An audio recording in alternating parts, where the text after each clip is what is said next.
नमस्कार दोस्तों, स्वागत है आप सभी का बोस स्टडी में। मैं हूं आकाश आप सभी के साथ।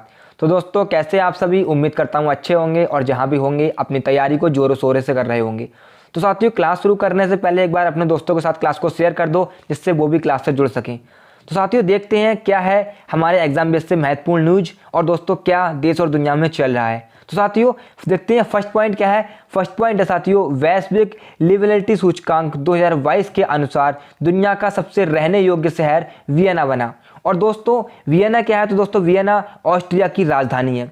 और मैं बात करूं भारत में, तो साथियों भारत में दिल्ली 112वें स्थान पर रहा और मुंबई 170वें स्थान पर रहा। साथियों, हालांकि दिल्ली भारत में प्रथम स्थान पर रहा, लेकिन बात करें अगर वर्ल्ड वाइज तो दिल्ली कौन से स्थान पर रहा? 112वें में, और वियना प्रथम स्थान पर रहा वर्ल्ड वाइज। इसके अलावा विश्व प्रतिस्पर्धा सूचकांक 2022 में भारत का स्थान 43 अपना भारत का स्थान रहा। इसके अलावा सतत विकास में भारत का स्थान 121 रहा। पर्यावरण प्रदर्शन सूचकांक में भारत का स्थान 180 रहा। अंतर्राष्ट्रीय खुशहाली सूचकांक में भारत का स्थान 136 रहा। और world wise press index freedom में भारत का स्थान कौन सा रहा? तो 150 रहा।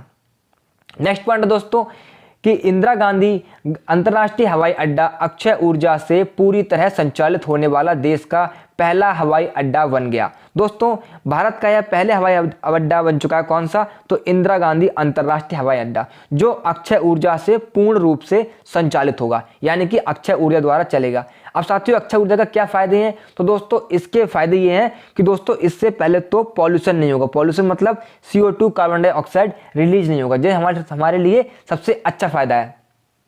इसके अलावा दोस्तों, मैंने आपको बताया था कि नवीकरणीय वैश्विक स्थिति रिपोर्ट 2022 के अनुसार भारत का स्थान क्या रहा? तो दोस्तों, भारत 3rd नंबर पे था वर्ल्ड वाइज में। और दोस्तों, मैंने आपको बताया था कि प्रथम स्थान पे कौन रहा, सेकंड पे कौन रहा। तो नेक्स्ट पॉइंट है दोस्तों, 14वां ब्रिक्स शिखर सम्मेलन की अध्यक्षता चीन करेगा। दोस्तों, मैंने आपको बताया था कि 13वीं किसने की थी? तो भारत में हुई थी। और 14वां ब्रिक्स शिखर सम्मेलन जो है, इसकी अध्यक्षता चीन करने वाला है। दोस्तों, ब्रिक्स जो है वो 5 देशों का समूह है। इसमें कितने देश शामिल हैं? तो इसमें 5 देश शामिल हैं। दोस्तों, बात करें इन देशों की तो इसमें ब्राजील, रूस, इंडिया, चाइना और साउथ अफ्रीका शामिल है। तो साथियों, इनके जो हेड हैं वो ब्राजील के कौन है? तो बोल्सोनारो हैं। और साथियों, बात करूं मैं रूस की, तो दोस्तों रूस के कौन है? तो रूस के दोस्तों व्लादिमीर पुतिन है। इंडिया के हमारे नरेंद्र मोदी हैं। और साथियों, चाइना के कौन है? तो दोस्तों शी जिनपिंग चाइना के हैं। और साथियों, साउथ अफ्रीका कौन है? तो साथियों, साउथ अफ्रीका के आपके रामफोसा हैं। साथियों, ब्रिक्स का जो नाम है, ब्रिक्स का नाम जिम ओ निल ने दिया था। साथियों, ब्रिक्स जो नाम है तो ब्रिक नाम किसने दिया था? तो जिम ओ निल ने इसका नाम दिया। दोस्तों, 2010 में दक्षिण अफ्रीका के शामिल होने से यह ब्रिक्स बन गया। क्या बन गया? पहले ब्रिक था, लेकिन दक्षिण अफ्रीका शामिल हुआ तो दोस्तों यह ब्रिक्स बन गया। दोस्तों, ब्रिक्स का पहला शिखर सम्मेलन कहां हुआ? तो रूस में इसका पहला शिखर सम्मेलन हुआ। और साथियों, इसका फॉर्मेशन कहां हुआ, कब हुआ? तो दोस्तों, इसका फॉर्मेशन 2009 में ब्रिक्स का फॉर्मेशन हुआ। नेक्स्ट पॉइंट है दोस्तों, मुख्यमंत्री बाल गोपाल योजना राजस्थान में शुरू हुई। इस योजना के तहत कक्षा 1 से 8 तक के बच्चों को साथियों क्या होगा? तो दूध दिया जाएगा। जो बच्चे हैं कक्षा 1 से 8 तक के, साथियों उन्हें दूध मिलेगा, जिससे उनका क्या हो साथियों, उनकी हेल्थ जो है वो अच्छी रहे। और साथियों कह रहे हैं वो हष्ट पुष्ट रहे। इसके अलावा साथियों अगर बात करें राजस्थान की, तो दोस्तों भारत की सबसे अधिक खारे पानी की झील साबर झील राजस्थान में स्थित है। और दोस्तों, राजस्थान के जो लोक नृत्य हैं वो है घूमर नृत्य, गरबा नृत्य और डांडिया नृत्य। साथियों, यह नृत्य राजस्थान में ही देखने को मिलते हैं। इसके अलावा दोस्तों, यहाँ के जो राजस्थान के CM है वो है अशोक गहलोत। यहाँ के गवर्नर कलराज दास मिश्र। यहाँ की साथ की विधानसभा सीटें 200, यहाँ की लोकसभा सीट 25 और दोस्तों यहाँ की राज्यसभा सीट 10 देखने को मिलती हैं। नेक्स्ट पॉइंट है दोस्तों, राष्ट्रीय जांच एजेंसी NIA के महानिदेशक IPS दिनकर नियुक्त किए गए।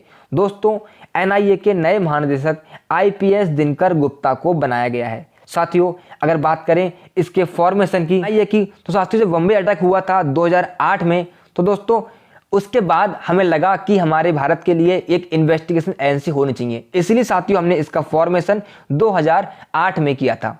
साथियों, नेक्स्ट पॉइंट है कि 2023 में G20 की बैठक भारत के जम्मू कश्मीर में होगी। अब साथियों यह भारत के लिए एक बहुत ही अच्छी खबर है और साथ ही साथ जो जम्मू कश्मीर के लोग हैं उनके लिए भी यह बहुत अच्छी खबर है। दोस्तों 2022 की बैठक कहाँ हुई थी होगी, तो दोस्तों 2022 की बैठक हमारी इंडोनेशिया में होगी, यानी इस साल की बैठक इंडोनेशिया में होगी। दोस्तों अगर आपसे पूछे कि क्या पाकिस्तान इसमें शामिल है, तो दोस्तों पाकिस्तान इसका सदस्य नहीं है। दोस्तों इसमें 19 देश शामिल हैं और एक यूरोपियन यूनियन संघ शामिल है। इन सबको मिला के दोस्तों यह G20 बनता है।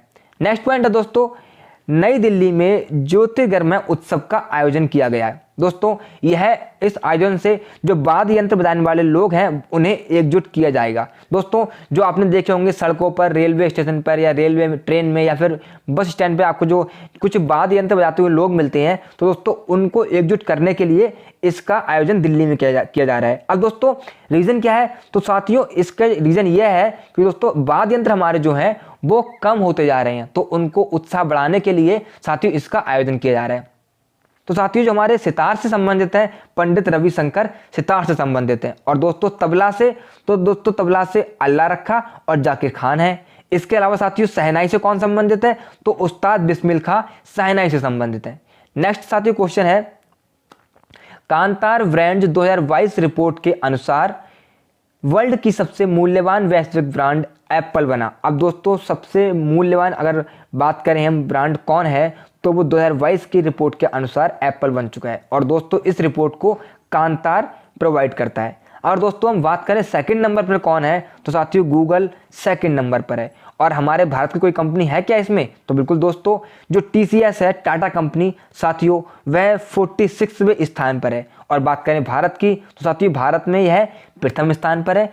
जबकि वर्ल्ड वाइज कौन से स्थान पर है, तो साथियों वर्ल्ड वाइज है 46वें स्थान पर है। कौन सी है, TCS टाटा कंसल्टेंसी सर्विस इसे कहते हैं साथियों। दोस्तों नेक्स्ट पॉइंट है, खुफिया ब्यूरो IB का निदेशक तपन कुमार डेका को नियुक्त किया गया। दोस्तों बहुत ही एग्जाम से हमारे महत्वपूर्ण क्वेश्चन है ये। वर्तमान में अभी साथियों कौन है, तो वर्तमान में अरविंद कुमार IB के अभी कौन है दोस्तों, तो इसके अभी निदेशक हैं। इसके अलावा साथियों अगर हम बात करें IB की, तो दोस्तों इसका फॉर्मेशन कब हुआ था, 1 अप्रैल 1963 को इसका फॉर्मेशन हुआ। इसका हेडक्वार्टर कहाँ है, तो न्यू दिल्ली में इसका हेडक्वार्टर है। और साथियों किसके अंतर्गत है कार्य करता है, तो दोस्तों IB गृह मंत्रालय के अंतर्गत कार्य करती है। इसके अलावा साथियों हम बात करें हमारे रॉ की, तो दोस्तों रॉ जो है हमारी साथियों वो भी क्या है, एक खुफिया एजेंसी है। दोस्तों इसकी अगर हम बात करें तो इसका फॉर्मेशन 21 अप्रैल 1968 को हुआ था।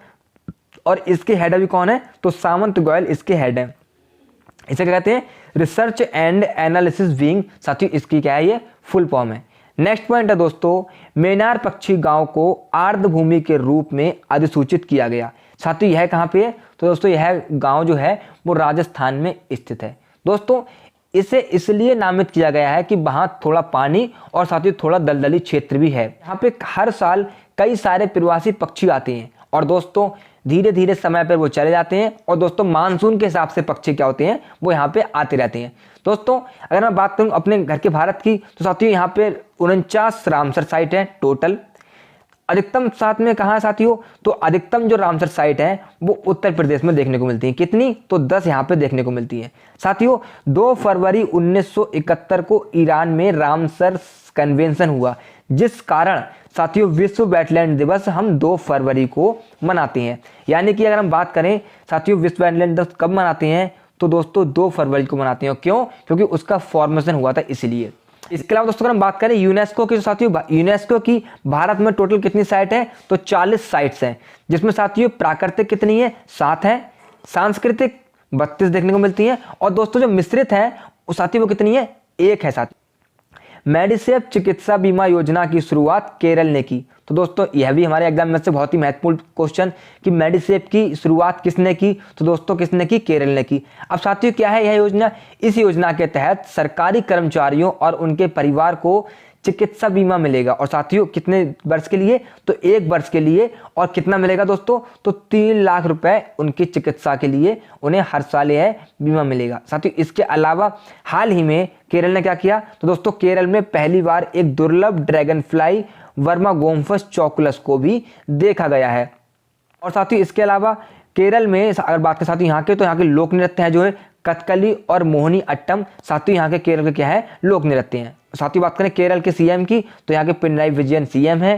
गवर्नर यहाँ के आरिफ मोहम्मद खान है। विधानसभा सीट 140 है, लोकसभा सीट 20 और साथियों राज्यसभा सीट कितनी है? तो दोस्तों राज्यसभा सीट 9 है। नेक्स्ट पॉइंट है भारतीय ओलंपिक संघ IOA का अध्यक्ष अनिल खन्ना को नियुक्त किया गया। दोस्तों अगर बात करें वर्तमान में कौन है, तो साथियों वर्तमान में इसके अध्यक्ष कौन थे? तो नरेंद्र बत्रा इसके वर्तमान के अध्यक्ष थे। दोस्तों अगर मैं बात करूं कि साथियों इसकी स्थापना कब होती है इंटरनेशनल ओलंपिक की, तो 23 जून 1894 को इसकी स्थापना होती है। साथियों इसके हेडक्वार्टर कहाँ है? तो इंटरनेशनल ओलंपिक का हेडक्वार्टर लुसाने स्विट्जरलैंड में है। और इसके अभी हेड कौन है? तो दोस्तों थॉमस वेक इसके अभी कौन है? हेड है। और साथियों आपसे पूछें कि पहला ओलंपिक कब हुआ, तो साथियों पहला ओलंपिक 1896 को एथेंस में आयोजित किया गया। साथियों इसके अलावा मैं बात करूं ओलंपिक की, तो साथियों 2020 का ओलंपिक कहाँ हुआ? टोक्यो में हुआ, जापान में। साथियों इसे 2021 में आयोजित किया गया क्योंकि साथियों कोरोना के कारण 2020 में इसे 2021 में आयोजित कराया गया। 2024 का साथियों कहाँ होगा? तो पेरिस फ्रांस में 2024 का होगा। और 2028 का कहाँ होगा? साथियों लॉस एंजल्स में US में 2028 का ओलंपिक हमारा होगा। इसके अलावा साथियों अगर बात करें पहले भारतीय ओलंपिक की, साथियों पहले भारतीय ओलंपिक में पदक जीतने वाले KD जाधव थे। इन्होंने 1952 में पदक जीता था कुश्ती में। किसमें जीता था? कुश्ती में। यह है देखो KD जाधव। टोक्यो ओलंपिक में नीरज चोपड़ा ने भाला फेंक में मेडल जीता था। किसमें? भाला फेंक में। अब साथियों आप बताइए क्वेश्चन में कि पहला व्यक्तिगत गोल्ड मेडल किस खिलाड़ी ने जीता था? तो दोस्तों यहाँ हमारी न्यूज कंप्लीट होती है। अब साथियों एक बार क्लास को शेयर कर दो अपने दोस्तों के साथ, जिससे वो भी क्लास से जुड़ सके। और साथियों जिन्होंने क्लास को लाइक नहीं किया वो लाइक कर दें और क्लास को सब्सक्राइब कर दो। साथियों मिलते हैं कल, जब तक अपनी पढ़ाई को कंटिन्यू कीजिएगा।